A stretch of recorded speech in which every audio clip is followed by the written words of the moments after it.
His morning crew with Rob, Allison, and Jim. Date night out, something that married couples love to have. I know my wife just dies to have a date night out with me. Oh, of course she does. Yeah, you can imagine. Highlight of her month. Exactly. Well, we got something coming up in June, which seems far off, but this is already May. My brain says it's February still, but it's May. It's May. Your birthday's coming up, too. Well, we have date night coming out. Yeah, thank you. With Jay and Laura Laffoon, and we have them with us this morning. How you doing? We're doing great. How are you? Great. You all still married? Last I checked.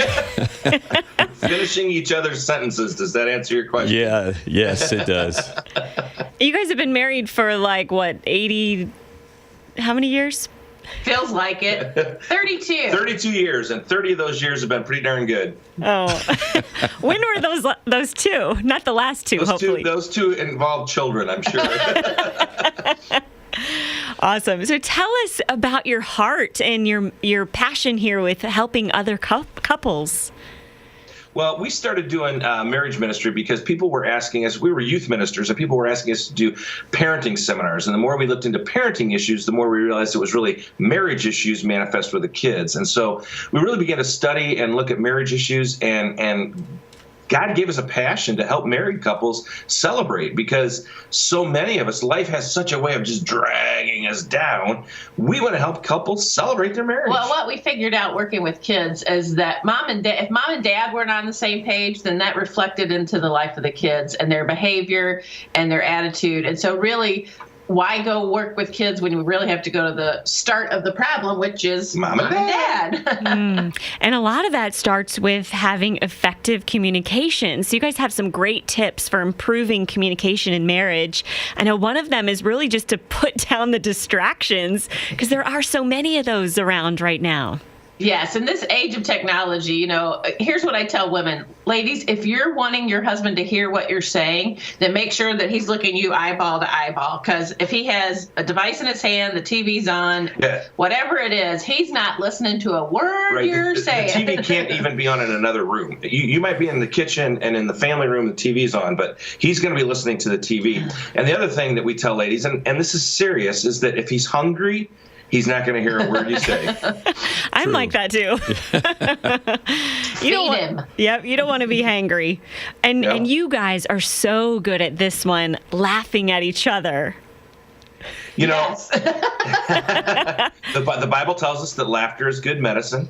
Martin Luther, the great theologian, once said that I judge the depth of a man's faith by his ability to laugh. So laughter is so important in marriage, because we're not perfect people. We're going to make mistakes. We're going to mess up. And when we do, we laugh, we forgive, we love on each other. It's really the focus of what we do. It's why our ministry is called Celebrate Your Marriage, because we really want to encourage people. Yeah, life's hard. There's things in your marriage that are going to be hard and difficult. There's going to be times of disagreement and crisis. No. But trying to find the laughter in it and realizing that, you know what, all of life isn't bad. All of life isn't something to have a frown on your face for. I mean, God gave you each other. Celebrate that fact and learn to laugh at and with each other. I believe the scriptures say the joy of the Lord is my strength. So let's live that out in our marriage first.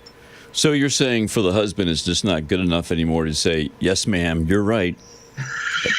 You can't just do that anymore. The number one indicator of divorce is a habitual avoidance of conflict. So conflict in a marriage is good.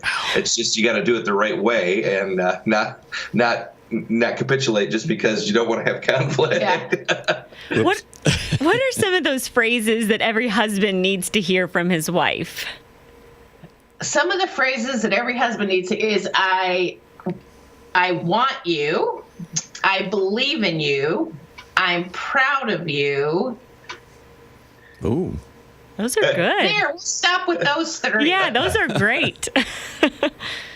Husband just needs to know that from a romantic standpoint that a wife really does have a desire to be with him. That means a lot for a man. It helps him feel secure in his masculinity, in the relationship, helps him feel loved. Those are important phrases. Well, and one thing I've learned being married that I never understood before and probably didn't understand early in our marriage is as women and as wives, we have the power to empower our husbands to go and do and be everything God's created them to be. When we stand behind them and believe in them and say those words, I believe in you, I believe in your dream, I'm proud of the dad that you are, I'm proud that you go to work every day, even though you may hate your job. When we can say those things, we really undergird our husbands to stand up a little taller, and go and say, you know what, I can conquer the dragons in my life because my wife is with me, walking beside me, and believes that I can do this.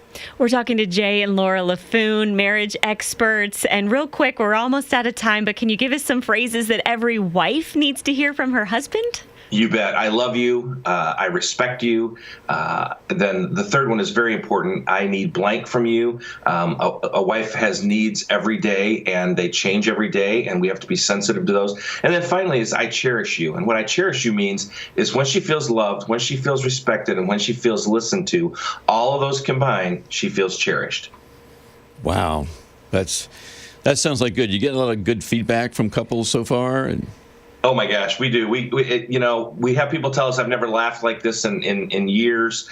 We feel like we were on our honeymoon again. It was so romantic. It was so fun. Just a lot of comments like that all the time, because what we do is create an evening of joy, laughter, and celebrating your marriage together as a couple. Wow. Well, we're looking forward to this. It's next month, which will be here like next week, months go. So get your tickets, yes. Yeah, that's Jay and Laura Laffoon with Date Night Out coming up June 15th, 16th, and 17th. It's at Savannah, Richmond Hill First Baptist Church. Greenville is at Buncombe Street United Methodist Church. And in Durham, it's Catch the Fire Church. I love saying that. Catch the Fire Catch Church. the fire. Looking forward to it. Thanks for talking with us this morning.